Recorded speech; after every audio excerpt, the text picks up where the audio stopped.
অনেক দিন আগে এক জঙ্গলে এক বাঘ বাস করত। সে ছিল খুব বুদ্ধিমান। সে নিজেকে খুব বুদ্ধিমান মনে করত এবং সে সমস্ত প্রাণীকে তার বশে রেখেছিল। কোনো প্রাণী তার থেকে পালিয়ে বাঁচতে পারত না, কারণ সেই জঙ্গলে কোনো সিংহ ছিল না। তাই সে সেখানকার রাজা বলে দাবি করত। সে প্রত্যেক দিন একটা করে প্রাণী খেয়ে ফেলত এবং তার জিম্মায় সমস্ত প্রাণীকে থাকতে হতো।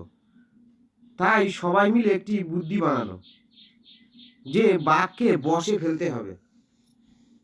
তাই তাদের প্ল্যানে বাঘকে সামিল করার জন্য তারা একটি মিটিংয়ের আয়োজন করলো,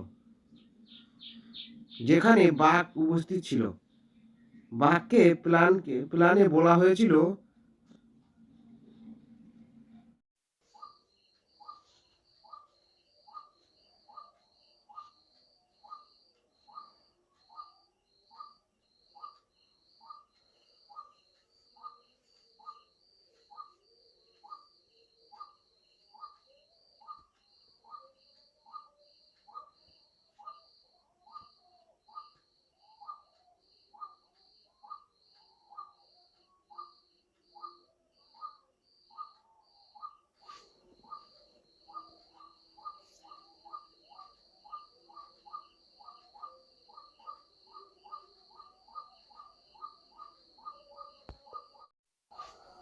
দেখো, বাঘের একটা বিহিত করতে হবে। বাঘ না হলে সমস্ত প্রাণীকে খেয়ে ফেলবে। বাঘের শেষ দেখেই ছাড়বো। বাঘকে একটা প্ল্যানে সামিল করতে হবে। ওকে সেই কুয়োয় ফেলার ব্যবস্থা করতে হবে। এই কথা বলতে না বলতে বাঘ সেখানে এসে উপস্থিত হয়। এখানে কি মিটিং চলছে? এখানে তোমরা কি মিটিং করছো?